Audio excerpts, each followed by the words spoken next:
Welcome, ladies and gentlemen, to the World Martial Arts Radio Network. Up next, you will be listening to the USA Martial Arts Hall of Fame Show Host of the Year Award winner, the one and only Justin Harvey, producer, director, and on-air star of The Justin Harvey Show. Hi, this is Sheldon Lettich. I wrote the screenplay for Bloodsport and directed a few of Jean-Claude Van Damme's most well-known movies. I want you to listen to Justin Harvey on The Justin Harvey Show. Hello, ladies and gentlemen. Justin Harvey here of The Justin Harvey Show. Let me explain what's going on. I use an application to record my podcast / phone calls when I have a guest on, and earlier this morning I had a sit-down conversation with the writer of Bloodsport, Sheldon Lettich, and apparently the company that makes my application for my iPhone, I will not mention their name in this broadcast for certain reasons, but anyways, I like using the product, but I will say that I want to say to my fans and followers of the Justin Harvey Show that I am a little disappointed with them, because during this interview, and I'm not aware of this as it's going on, I listened to the recording as I was editing it and whatnot. There were some glitches in the recording today, which rarely ever happens. We all know that technology is not perfect. So I just wanted to apologize to my fans for that happening, and apologize to Sheldon Lettich personally that's happened. It happened in a couple of spots, so there are some spots in the interview that's not perfect. There was actually some blankness in some of it, but I pretty much took care of that, but some of it is missing from our conversation that we had earlier today. But all in all, I still think that it was a good podcast episode. I just wanted to make sure that my fans were well aware of this mishap. And like I said, it's beyond my control. It's just something that happened with the application that I was not aware of when I was having my phone conversation with Sheldon Lettich. So as I said before, I do apologize, and I do want to mention real quickly, because I didn't get a chance to earlier, my show is brought to you by Legacy Belts and also syndicated through World Martial Arts Media and World Martial Arts Radio Network. And again, guys, I apologize, but in my opinion, things happen. And things are sometimes out of our control with technology. But all in all, I still think that it was a good segment. So without further ado, let's go ahead and jump into the show. Thank you for understanding. Hello, ladies and gentlemen. Justin Harvey here on the Justin Harvey Show. I've got a massive show for you today, because for me today, it's a dream come true, because I grew up on movies such as Bloodsport, Lionheart, Double Impact. So this is truly, truly a dream come true for me and an honor for me. I want to welcome Sheldon Lettich to the show. Welcome, sir. It's truly an honor. Thank you very much, Justin. Thank you. Happy to be here. How are you this morning? I'm doing just great. Well, I just, before we get into the older stuff, I really wanted to push something new that's actually kind of brand new, because right now it's on HBO and HBO Now and HBO Go. You actually wrote the film Max, which I actually had bought that on iTunes because of my German Shepherd, and I didn't realize that you had wrote the film until I saw the credits. Yes, I went from martial arts movies to dog movies. That's my new career. Wow, I thought it was pretty interesting that you actually made that transition, because, you know, like I said, I'm used to like Double Impact and Bloodsport and Lionheart, so it was pretty interesting that you went from that transition. How did that come about? Well, I've written many different kinds of films over the course of my career. I wrote a voodoo horror movie many years ago. I wrote a college football comedy for Motown, of all things. I've written. I wrote a film called Ruskies that came out in the mid '80s, which was the first starring role for Joaquin Phoenix. Joaquin was I think he was about 12 years old, 14 years old, something like that at the time, and that was not a martial arts movie at all. And then I transitioned into doing martial arts films because I wrote Bloodsport. And, wow. And that came about because I'm also a Vietnam veteran, and I had written a screenplay. I was a co-author of what's become kind of a famous play about Vietnam called Tracers, which I developed with a group of Vietnam veterans who were also actors. And this is something that's it started in Los Angeles. It was at the Public Theater in New York. It was at the Steppenwolf Theater in Chicago, where Gary Sinise directed it.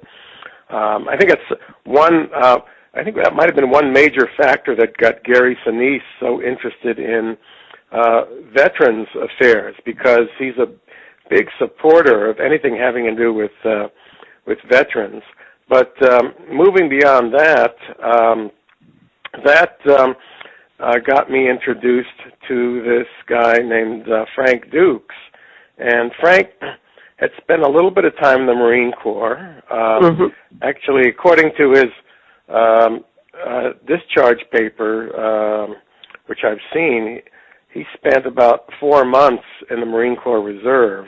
So he was never really in the Marine Corps proper. But told a lot of tales about being in the Marines and being in Vietnam, wrote a book about Vietnam, and I had an agent who was also representing Frank, and the agent asked me if I could come in and do some editing on his book, because his book was really way overwritten, way too long, and he was saying if I could just get somebody to cut this book in half, I could probably sell it. So that's how I ended up meeting Frank, and Frank told he's a great storyteller. He's a teller of tall tales, but somebody who puts himself in these tall tales and then convinces himself that they're true, that he actually participated in them. And one of his tall tales was about this kumite, which is a really interesting concept. And look, you don't have to say that you participated in something when you didn't, but if you heard about something cool and you want to write about it, that's one thing. I do that all the time. Max was written about Belgian Malinois dogs, and I actually used to have 2 Belgian Malinois. I have one right now, but I had 2 of them before. They were brother and sister. I didn't know what they were when I first got them. Thought they were German Shepherds. Turned out they were Belgian Malinois, which I'd never heard about before. Yeah. And then I started doing a little research and found out that this is what the military and the police all over the world have been switching to the last 20 years from German Shepherds. And that's what led to me coming up with the idea for Max and writing Max with with my old friend Boaz Yakin.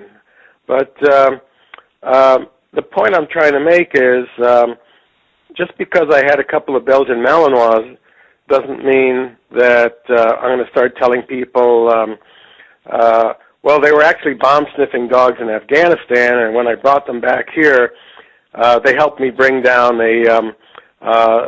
some weapons traffickers.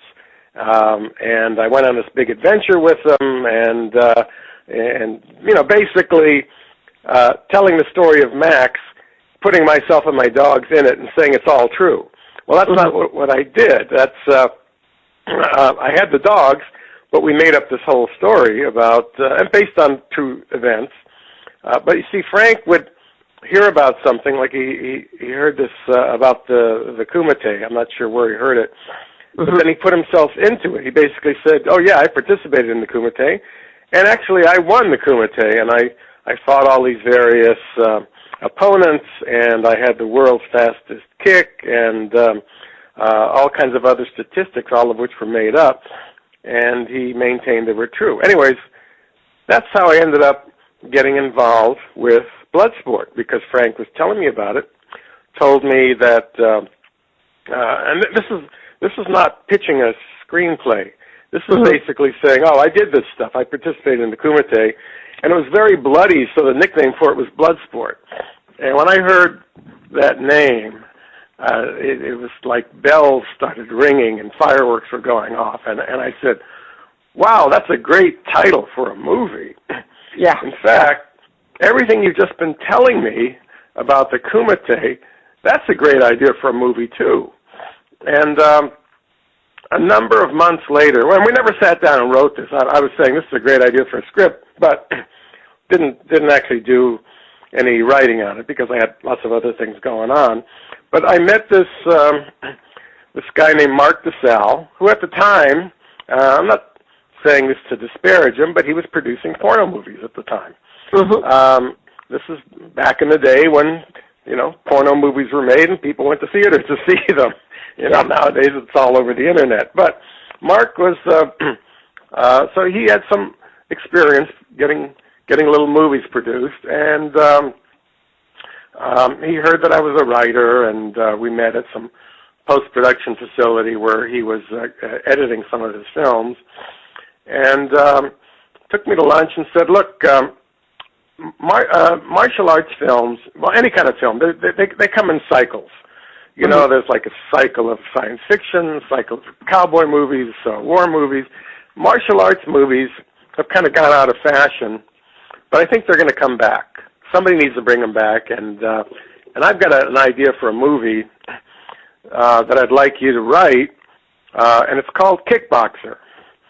So he pitched the story of Kickboxer to me, and I listened politely. I thought it was okay, but then I said, look, as long as you want to do a martial arts movie, I've got an idea that I want to pitch to you, and it's called Bloodsport.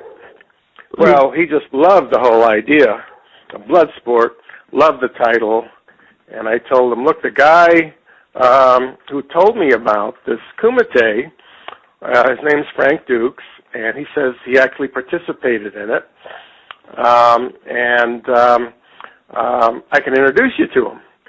So I ended up doing that. He met with Frank, and Mark ended up hiring me to write the script based on Frank's, quote, experiences. And Frank was hired to, basically they were paying Frank a small amount of money to be a consultant and to give Mark the right to use his name in the movie and to use his, quote, true life story to basically turn his true life story into a movie. So that's what we started with. I wrote the script, and then Mark went to work trying to get it set up, and he managed to get it set up at Canon Films, which at the time was doing a lot of movies with Chuck Norris. They were doing these ninja movies with Michael Dudikoff, American Ninja, and a few other titles like that. So this was right up their alley. Excuse me just a second. Okay, that's fine. And they ended up wanting to make the movie, and they made a deal with Mark, and now all they had to do was find somebody to play Frank Dukes in the movie. And we truly had no idea, because we were not writing this with any particular actor in mind. Basically, it was just we're just telling the story of this guy Frank Dukes and the Kumite, and we weren't thinking, oh, this is a perfect vehicle for this person or that person. And Cannon was doing movies with Chuck Norris. They did quite a few Chuck Norris movies. I don't know if Chuck was approached, or he might have been approached and said, no, this doesn't sound like my cup of tea. Anyways, so they were looking for somebody else. I don't know if they approached Michael Dudikoff, but basically they were looking for somebody new to cast in this, to try to create a new star. And Menachem had met Jean-Claude at the Cannes Film Festival maybe a year before, maybe 2 years before. Anyways, Jean-Claude is in L.A. now. He sees Menachem stepping out of his car to go in a restaurant. This is a story that's been repeated many times, but I believe it's 100% true. And they did a U-turn. He was with Michel Kesey, the guy who ended up playing Tong Po in Kickboxer. And he goes up to Menachem and says, hey, Menachem, remember me, Jean-Claude Van Damme, and throws a kick at his face, which misses by about 2 inches.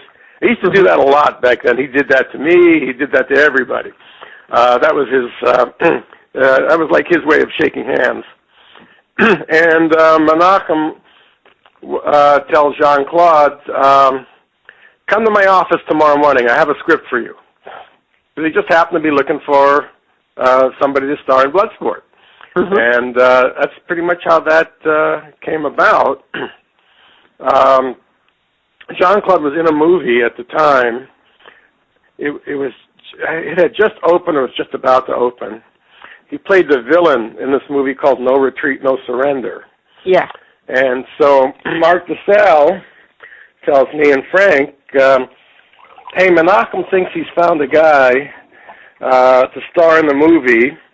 His name is Jean-Claude Van Damme, and why don't you go check out this movie that he's in? So we saw No Retreat, No Surrender, and it's not much of a movie, but the fights are really good, and Jean-Claude is just a standout in the movie.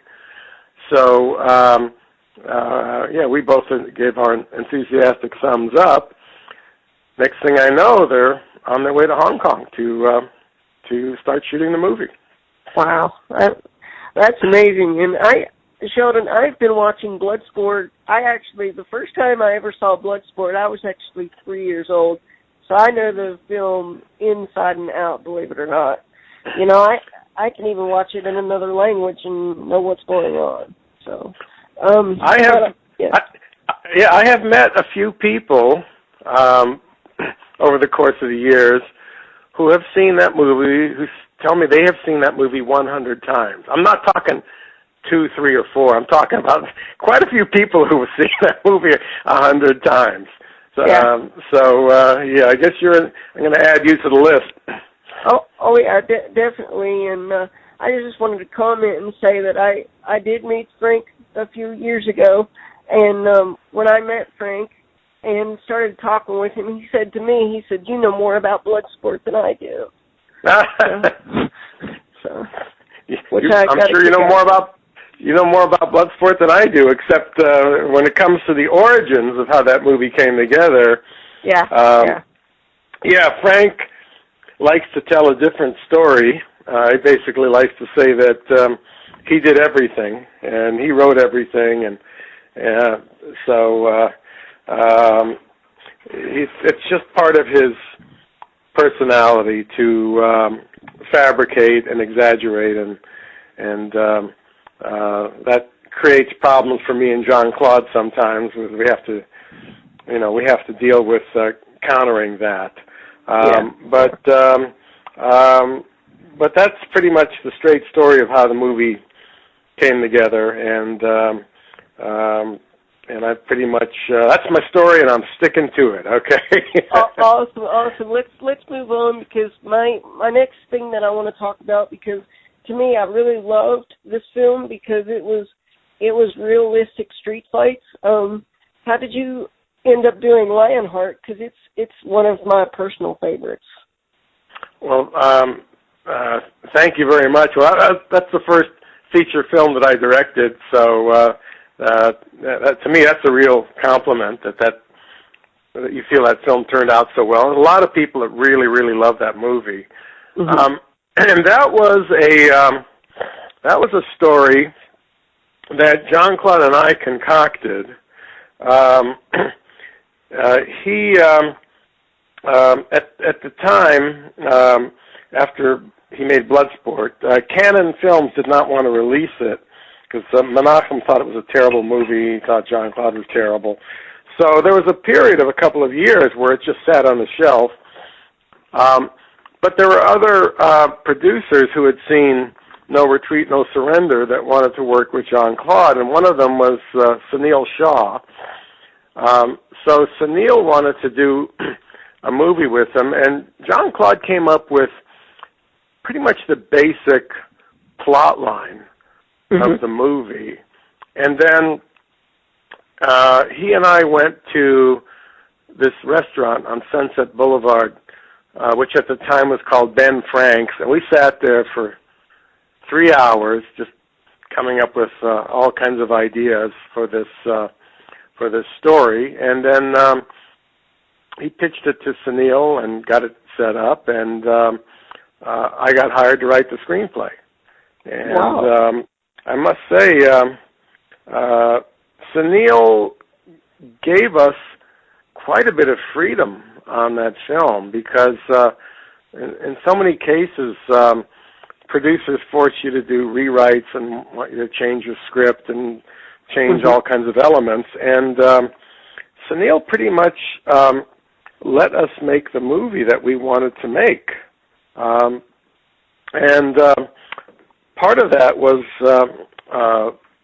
part of the backstory, too, was that I wanted to get into directing. And Jean-Claude convinced Sunil to give me a chance to direct this movie as well as to write it. And Sunil was enthusiastic about hiring me to write because I had written Rambo 3. So so I had some pretty solid action movie credentials at the time, but no feature films that I had directed. I had directed this short, this Vietnam film that was about 20 minutes long, and I shot in 16 millimeter. And fortunately, I had that, so I was able to show that to Sunil, and Sunil was impressed with it. That with Jean-Claude begging him to let me direct, and the reason Jean-Claude wanted me to direct the movie, just because he knew I had faith in him. I actually felt he could be a good actor. I actually felt he could be a big movie star. And not everybody felt that way. In fact, quite a few people didn't feel that way, Menachem Golan being one of them. And even after Bloodsport did well, Menachem still didn't think that Jean-Claude was any kind of an actor because we developed Double Impact for Cannon Films. It was called the Corsican Brothers at the time. And that movie was going to go forward, and I was going to direct it, and we had done some scouting in Paris and in Corsica. And then Menachem decided, we're not making this movie with Jean-Claude because Jean-Claude can't even play one character. How do you expect him to play two? So that pretty much comes back to why Jean-Claude wanted me to direct the movie, because he knew that I would do my best to get his best on the screen. I would consciously be trying to make him look good and to bring out his best abilities as far as acting. And I feel we were both successful with that because he certainly has a much wider range of emotion and far more dialogue in Lionheart than in anything else that he had done up to that time. Basically, people would try to keep his dialogue very simple or keep it to a minimum because the feeling at the time was he doesn't speak English very well, he's not an actor, give him something really simple to do, but then let him do his kicking and his punching and all that kind of stuff, because that's all that people want to see from this guy. Yeah. Well, with Lionheart, we proved differently. We proved that he really had the chops to be a movie star. And that was the first film that Universal released that was the first Van Damme film that they released theatrically. We had the film completed, and it has a number of different titles throughout the world. You know, Lionheart is called Wrong Bet. It's called AWOL. No Contact or something. Yeah. Full Contact in France. Yeah. And we managed to get the film, and this is not Sunil even. This is Jean-Claude and I, through our friend Sam Raimi, got the film to Jim Jacks at Universal.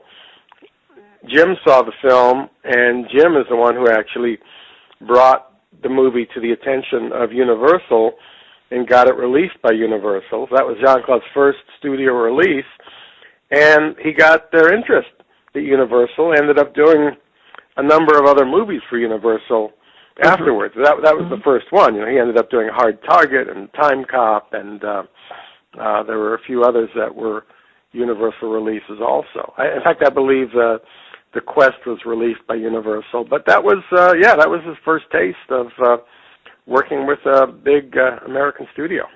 Wow. Now, when it comes to Lionheart, was a sequel ever even discussed or even thought of? Because yes, I've always wondered that for years. So. Yeah. Sunil wanted to do a sequel, and Jean-Claude did not want to be in the sequel. Jean-Claude had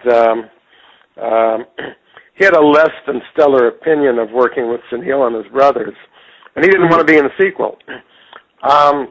So they the producers approached my agent at the time and said they wanted to do a sequel. They wanted me to direct it. They'd already hired somebody to write a script, so there was a script written. And the big problem was Jean-Claude's not going to star in it, then who is? Who's going to play either the same role, or we're going to have to create a whole new character and just call it Lionheart. They had Harrison Page on board. Harrison was more than willing to be in the sequel. They had talked to him, but we just could not come to terms on who the lead was going to be. And also, I felt if we're doing a sequel to this movie and we don't have Jean-Claude, then it's not going to be the same film. It's not going to feel the same to the audience. And I think I was correct to some degree because it's not like doing a superhero movie sequel. This, it's like Spider-Man and Captain America. They're comic book characters, and you can get different actors to play them in different sequels. You can do reboots and all of that. But Lionheart was Van Damme. Van Damme is his name above the title. It was not a comic book. It was an original story, and I feel it would have turned like those Bloodsport sequels. They did those Bloodsport sequels, and they found a good, interesting actor, Daniel Bernhardt. Daniel would have been a good choice to do a Lionheart sequel, but except nobody knew him at the time. Yeah. I believe he was I think Alan Merez found Daniel somehow for those Bloodsport sequels, and they're not bad. Especially the second one, especially I think is sort of okay. Yeah. But it ain't Bloodsport, Yeah. And then the third one gets worse, and then the fourth one is just unwatchable. Yeah, the fourth one I was very disappointed. I was like, come on, I really paid for this. Right, yeah. Well, they had a really wacky director on it. I got to be friends with Daniel Bernhardt around that time, and actually it was written. The script was written or co-written by my friend George Saunders, who co-wrote The Hardcore with me, and they had this wacko director named Elvis who just thought he was making an art movie and was just coming up with all kinds of weird choices. Like Daniel told me, he gets to the set one day, and the prop people had made some angel wings.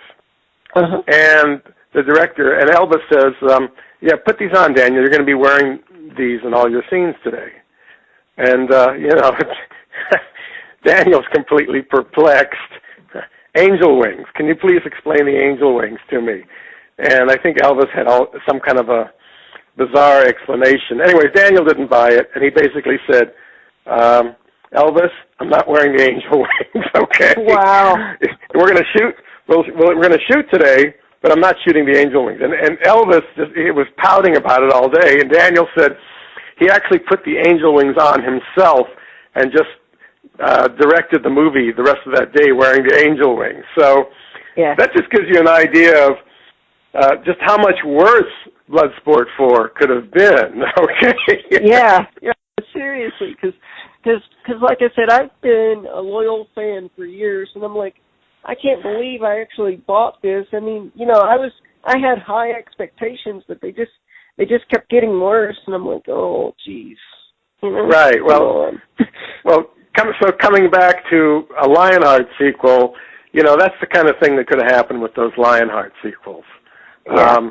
The Shaw brothers, like I said, they really gave Jean-Claude and I free rein on Lionheart and gave us, it wasn't a huge budget, but we had enough days to shoot it properly. We had, I believe we had 39 days of production on it, which is pretty damn good. I mean, nowadays there are low-budget movies being shot in 14 days, 18 days, and so we had 39 days, pretty damn good. We went to our North Africa scenes we shot in Las Vegas. So basically the company traveled to Las Vegas for a week, and we shot and they built that Foreign Legion camp there. So we made a pretty decent movie. But then the Shaw brothers had very, very bad luck with other movies that they did, simply because, they didn't have, I know I'm going to be blowing my own horn here, but they didn't have people the caliber of me and Jean-Claude doing those other movies. Actually, they did. They did a movie called, I think it was called Supernova, and they had James Spader starring in it. They had Walter Hill directed the movie. You won't see his name on the movie because he took his name off, but basically the Shaw brothers were calling the shots, making decisions, telling Walter Hill, you're going to have to do this our way. And the movie turned into a disaster. Then they also did that Double Dragon movie with Mark Dacascos. And again, they just used somebody who was the wrong director, the wrong producer. It was just a big, big mess from the get-go. And this is what would have happened to the Lionheart sequels also. Once they started feeling like they were the creative geniuses that made Lionheart the big success that it was, then once they started calling the shots on people, started telling Walter Hill how to make a movie, then they pretty much put their company in the toilet. which is what happened eventually. Then they went bankrupt. So it was probably a good move not to do the Lionheart sequel without Van Damme. With Van Damme, I think we could have done something really interesting, really cool. If we had Van Damme and Harrison Page both in the movie, but to do Lionheart without Van Damme is like doing Rocky without Stallone. That's what my next comment was going to be. I could have seen Lionheart be like a Rocky type franchise, but for the martial arts movie world. Right. So. Yeah, but just like it had to have the original star. It had to have Van Damme in the movie. Otherwise, it wasn't going to have the same feel to it. Just like you cannot imagine a Rocky sequel without Stallone. And even though this last one, Creed, they had Michael Jordan playing the lead role, but then Rocky, Stallone's pretty much the co-lead in that movie, and without him, that movie would not have been what it ended up being. Exactly, because they originally wanted to cast, I think, Burt Reynolds for Rocky, and I don't think that would have really worked out. I think Stallone. Right. I heard James Caan also. They wanted to cast James Caan, but whoever it would have been, it wouldn't have been the same. It would not have become the iconic film that it became without Sylvester Stallone. Yeah, and Sheldon, one of the questions that I've wanted to ask you for years, to get this from you, I had heard that you had done a film called Firefight. Why was that? Correct. Yeah. Yeah, that was going back to Tracers.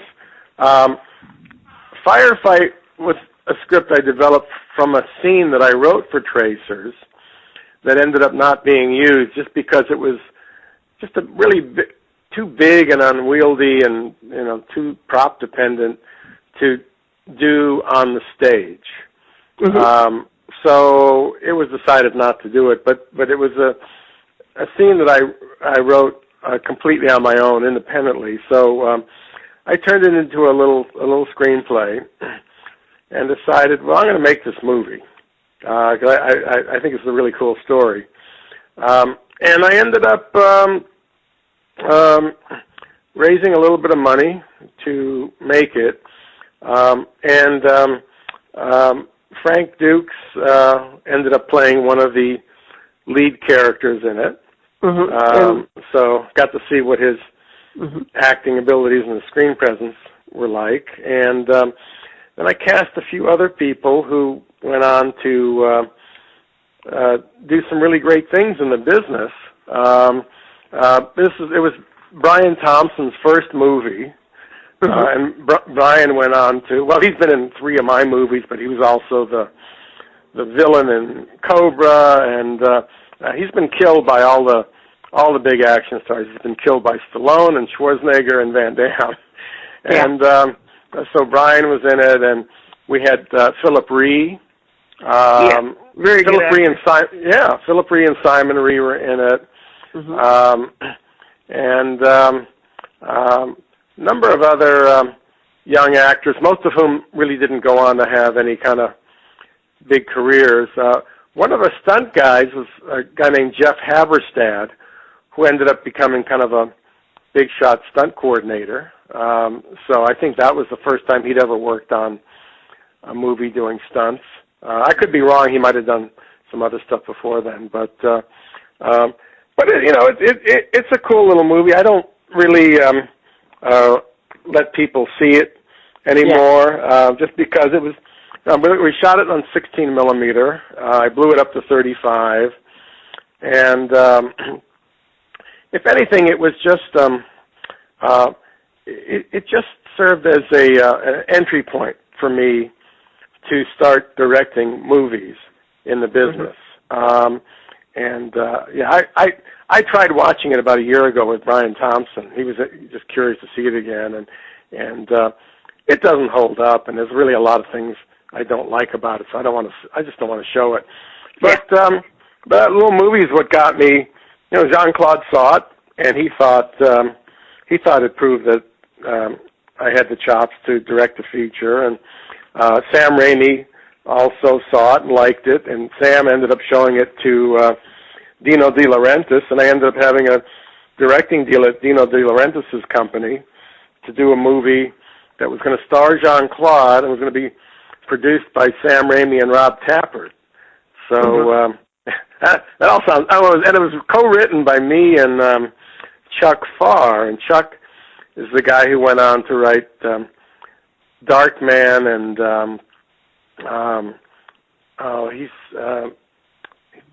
Darkman, and he wrote a few others for Sam. Oh yeah, Hard Target. Chuck wrote Hard Target also. Yeah, that's a good one. That's a real good one. Yeah, and Chuck was a former Navy SEAL, but like the real deal. You know, he wasn't. You know, Chuck wasn't yanking everybody's chain like Frank. You know, Frank telling stories about being in the Marines and being in the CIA and doing all these secret missions. Frank didn't do anything like that. Chuck was the real deal. Who was he was in SEAL Team 6. He was in the SEALs for 9 years, and anyways, Chuck and I became pretty good friends. I introduced him to Jean-Claude and Sam Raimi, and he had a pretty nice career there for a while. But so Firefight got me. So it got me a deal with Dino. The movie that Chuck and I wrote was called Atlas, and it was sort of Spartacus in the future. And I would think that might be where Sam and Rob got the idea to do a Spartacus TV series. I think it all goes back to that. But we never got the movie made, but it did get me a directing deal with Dino. And then I showed the movie to Menachem Golan also, and that's how Menachem gave me I was going to direct a movie for Canon that Leon Isaac Kennedy and I had written. And that one never got off the ground also. Same thing as some of these others, it was just casting issues. Leon and I wanted Jean-Claude to be the co-lead, and Menachem said, "No way! This guy his word for Jean-Claude was poison. This guy's poison." And he wanted Michael Dudikoff to be the co-lead, but was going to let me direct the movie. Anyways, Michael didn't want to do it, and it just kind of fell by the wayside. And then afterwards, I ended up doing line art with Jean-Claude, and that's pretty much what launched my directing career back then. Yeah, and another movie that I thought was really interesting that I wanted to talk to you about today, Only the Strong. How did you get involved with that? Well, I met this guy named Luis Esteban via Lawrence Bender. Luis was actually Lawrence Bender's roommate for a while back then, back when Lawrence and Quentin Tarantino were trying to launch some of Quentin's films. They were actually trying to get Reservoir Dogs off the ground. And Luis had been a martial artist in New York City. He and I came up with an idea for a movie, a martial arts movie based on something that he had done before. He had been martial arts. Didn't ever get to the screenplay stage with it, but it was just something that was percolating. And then Sammy Hadida ended up buying Lionheart. He's only released Lionheart in France, and did really, really well with it in France. And then he also released Double Impact in France. Both those films did really well for him. And so he approached me with an idea about doing a martial arts movie about capoeira. Mm-hmm.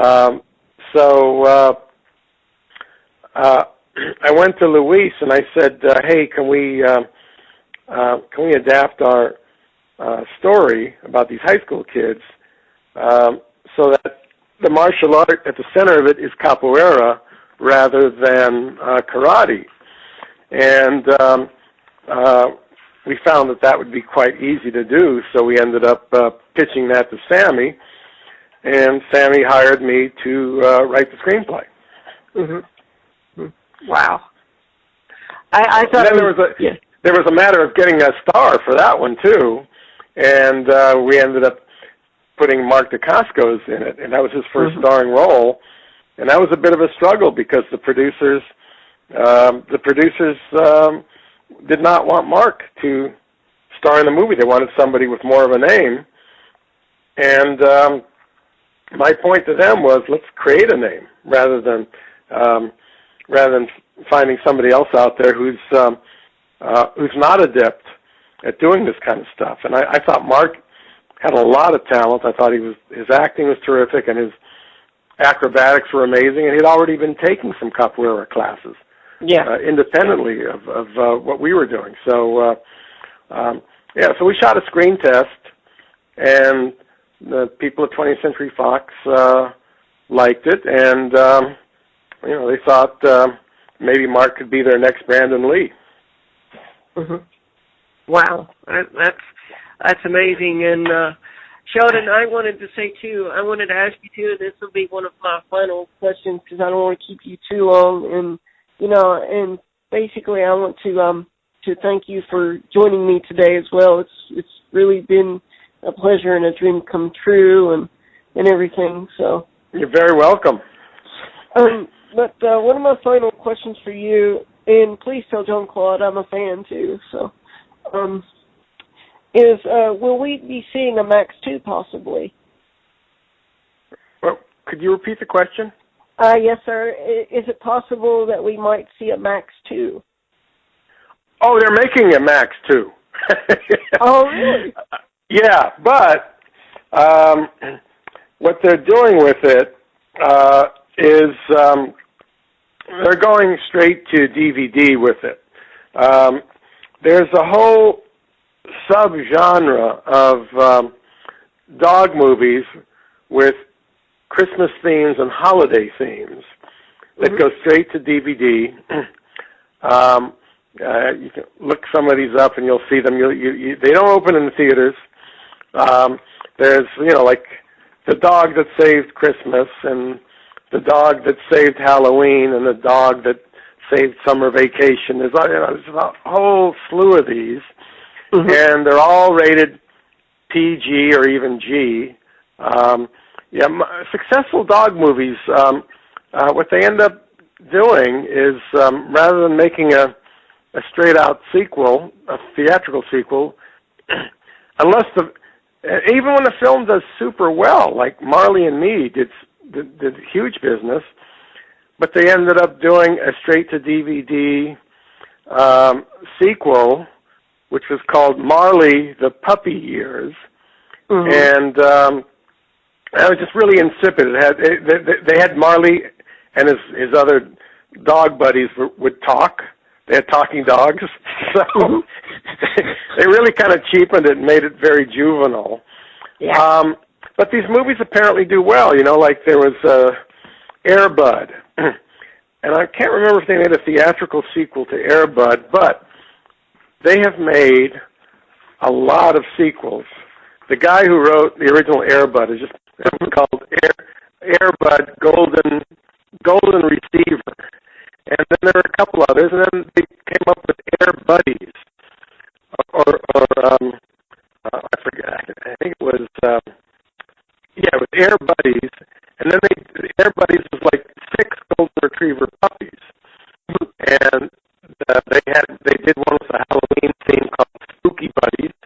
They've done a bunch of these, and they're just really insipid, but they're straight to DVD, and grandparents buy them for their grandkids or whatever. So it's this whole subgenre, and that's what they decided to do with Max.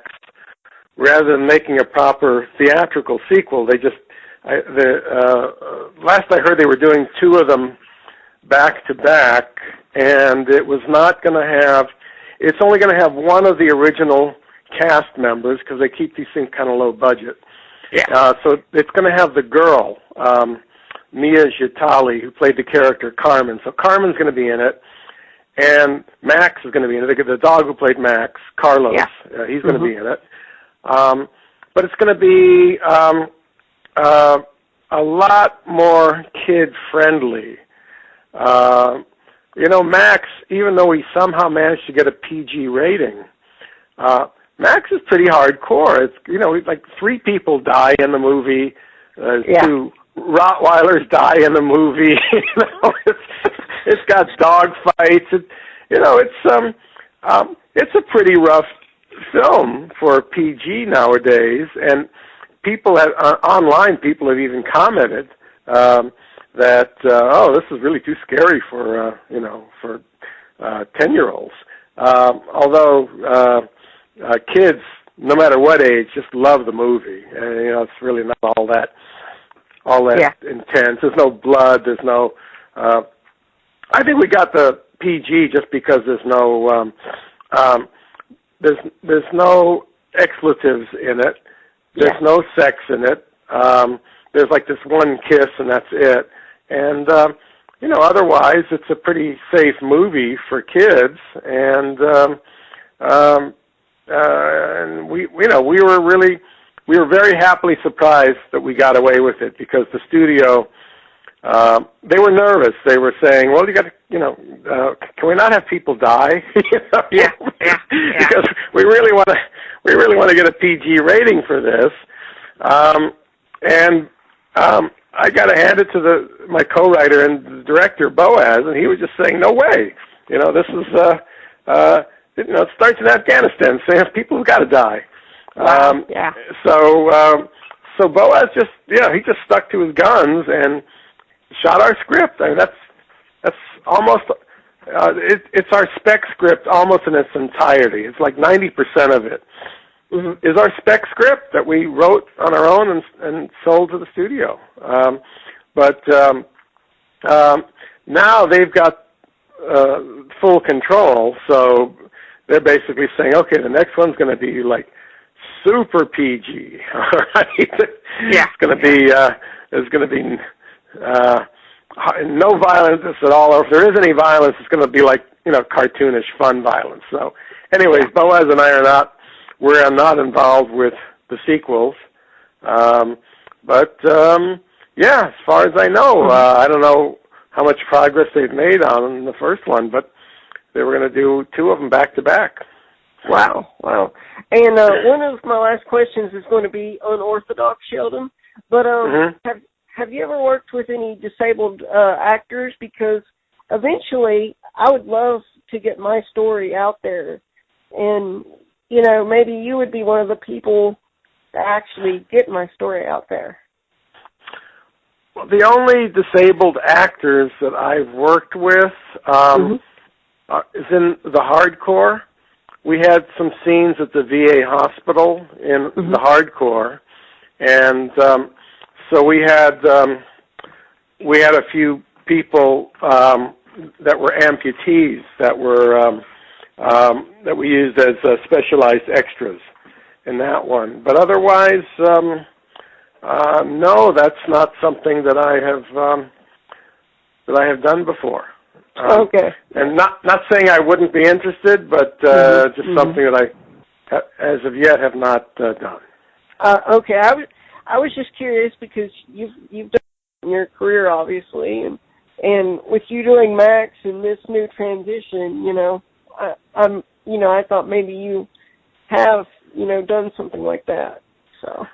No, I haven't. Like one thing I was going to mention earlier, but I got sidetracked, was that it's very easy to get pigeonholed in this business, and that's one of the reasons I've done a number of martial arts movies, and people wouldn't have even thought that I'd be interested in doing a dog movie because I got pigeonholed in this martial arts category. So for a while that's the kind of movies that I was doing, and I wouldn't be able to even pitch anything different. And also military movies. I ended up working on a lot of military or military-themed movies because of Rambo. Mm-hmm. And Legionnaire that's a military movie, and I was even hired a while back to write and direct G.I. Joe. Wow! This is before this is when Paramount still had it, before Warner Brothers got it, and so I actually wrote a draft and got to go to Pawtucket, Rhode Island, and visit the Hasbro factory, and they gave me a bunch of G.I. Joe toys, and so for a while there I was working on G.I. Joe, but that one ended up not happening either, which is, sort of common for this business. Lots of projects don't happen for one reason or another, fall by the wayside, and happens to everybody. Yeah. What's your expectations for this year, 2016?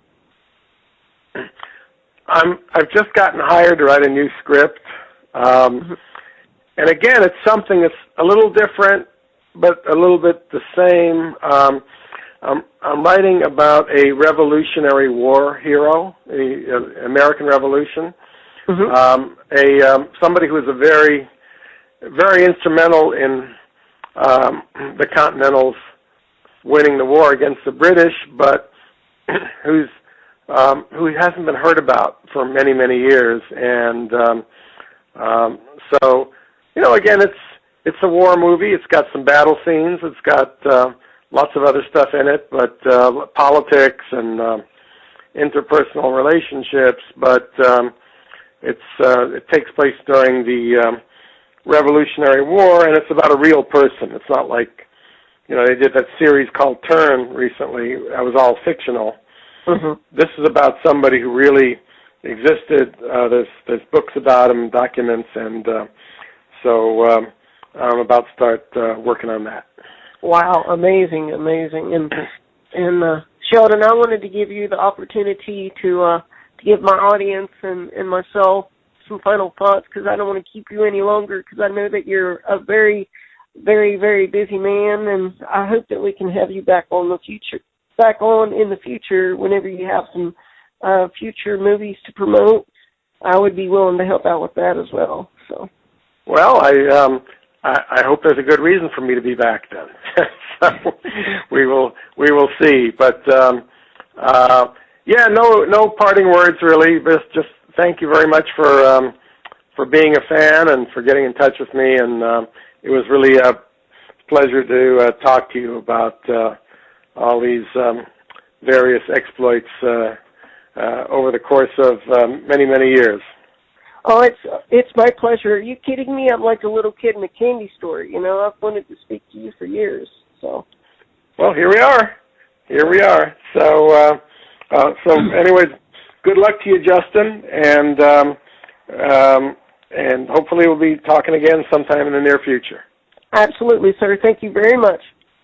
Okay, bye now. You have been listening to The Justin Harvey Show here on the World Martial Arts Radio Network. Be sure to tune in again next week for his latest show. Thank you for listening. Hi, I'm Stephanie Ma from World Martial Arts Media, and today I'm here to tell you about LegacyBelts.com. Legacy Championship Belts and Awards is the world's premier manufacturer of custom and cast championship title belts, who supplies belts to top professional boxing, MMA, and wrestling organizations on the planet. If you're a promoter or collector looking for a high-quality MMA, martial arts, boxing, wrestling belt, or even a belt for a special event, then you need to visit LegacyBelts.com today.